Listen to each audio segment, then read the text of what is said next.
भगति तात अनुपम सुख मूला, मिलई जो होई संत अनुकूला। राधे राधे भक्तों।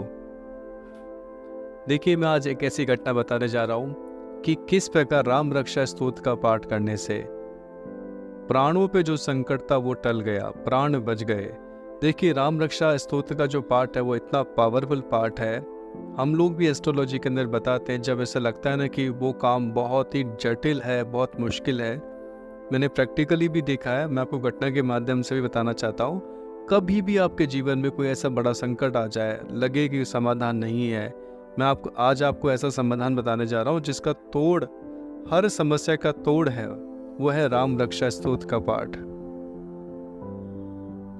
देखिए, उसकी प्रॉपर विधि भी आपको मैं बताने जा रहा हूँ। देखिए, घटना है भुवनेश्वर जी पांडे जिन्होंने लिखी। उन्होंने कहा कि मेरे जो एक मित्र, उनके एक लौता 4 वर्ष का पुत्र तेज बुखार हो गया, साथ में कुछ बीमारियां ऐसी लग गई कि डॉक्टर भी इलाज करने में असमर्थ था। और हम लोगों ने पूरी कोशिश करी, जब उनके परिवार वालों ने पूरी कोशिश करी, डॉक्टर को दिखाया किया, लेकिन कुछ भी इलाज में कोई सुधार होता नहीं गया। फाइनली एक बहुत बड़े डॉक्टर साहब उनको दिखाया गया, तो उन्होंने देखते ही कह दिया कि अब समय बहुत कम बचा है, बालक मृत्यु से संघर्ष कर रहा है, स्थिति बहुत गंभीर होती जा रही है, बचने की संभावना बहुत कम है। देखिए, ऐसी बातें सुनकर परिवार के सदस्य बहुत रोने लगे, परेशान होने लगे और घर में तो कोहराम मच गया। और उन्होंने मुझे भी इन्फॉर्म किया कि वो जो उनके मित्र हैं भुवनेश्वर जी बता रहे हैं कि मुझे इन्फॉर्म किया गया। देखिए, थोड़ी देर के बाद सूचना मिल गई कि पुतलियाँ स्थिर हो चुकी है और बचने की संभावना, बालक की मृत्यु हो चुकी है, ये सूचना मिल चुकी थी। और जैसे कि उन्होंने जैसे ही सुना और वो बोले कि मेरे पर तो जैसे कोई वज्रपात हुआ हो, मैं स्तब्ध रह गया। लेकिन थोड़ी देर के बाद में एक फ़ोन आता है कि एक महिला ने बताया कि नहीं, सांसें चल तो रही है लेकिन रुक रुक के चल रही है। तो मैं अविलंब होकर, भुवनेश्वर जी कह रहे हैं कि मैं अविलंब करके बिना रुके फटाफट से मैं उनके घर पहुंचा। और मैंने कल्याण में सुना था, कल्याण में पढ़ा भी था कि राम रक्षा स्तोत्र का जो पाठ करने की विधि है, अगर बड़ा संकट आ जाए तो कैसे रक्षा हो जाती है। मैंने उसी विधि को अपनाया। देखिए, मैं आपको विधि बताने जा रहा हूँ। विधि कैसी है? विधि है, एक दीपक जलाया जाए और एक लोटे के अंदर पुष्प रखे जाए। एक लोटे में जल ले लिया, उसमें थोड़ा गंगा जल मिला लिया और लोटे में पुष्प भी मिला लिए और दीपक जला लिया। और उन्होंने क्या किया? उन्होंने यही किया, एक लोटा लिया, लोटे में गंगा जल मिलाया, पुष्प रख लिए और थोड़ी देर के एक दीपक जला दिया, हनुमान जी का चित्र सामने रख दिया और बोले मैंने उसी समय राम रक्षा स्तोत्र का पाठ सुनाने लगा। जैसे ही एक पाठ समाप्त होता और मैं उस पुष्प, उस जो जल था उससे मैं बच्चे के ऊपर छींटे मारता और जो दीपक जल रहा था उसकी जोत लेकर हाथ से उसके शरीर पे लगाता।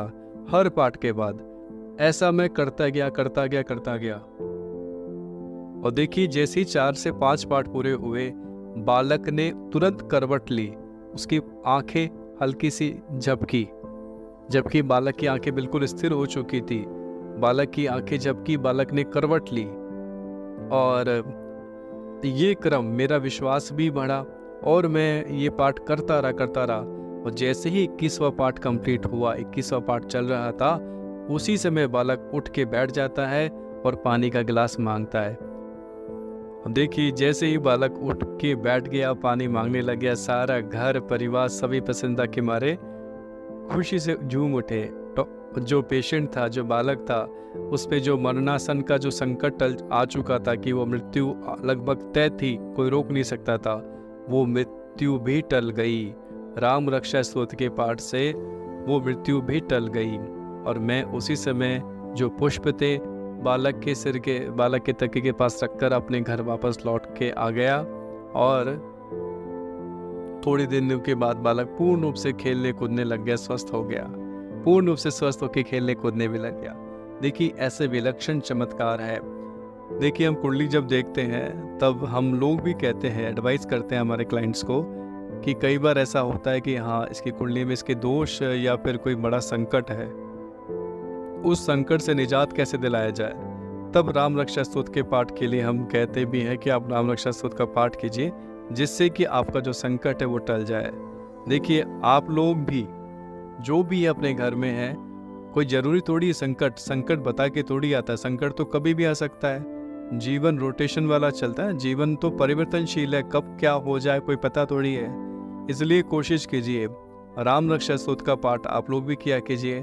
भगवान को अपने साथ रखिए, ईश्वर से जुड़ के चलिए, आपके जीवन में सब मंगल ही मंगल होगा। राधे राधे भक्तों, जय सीताराम।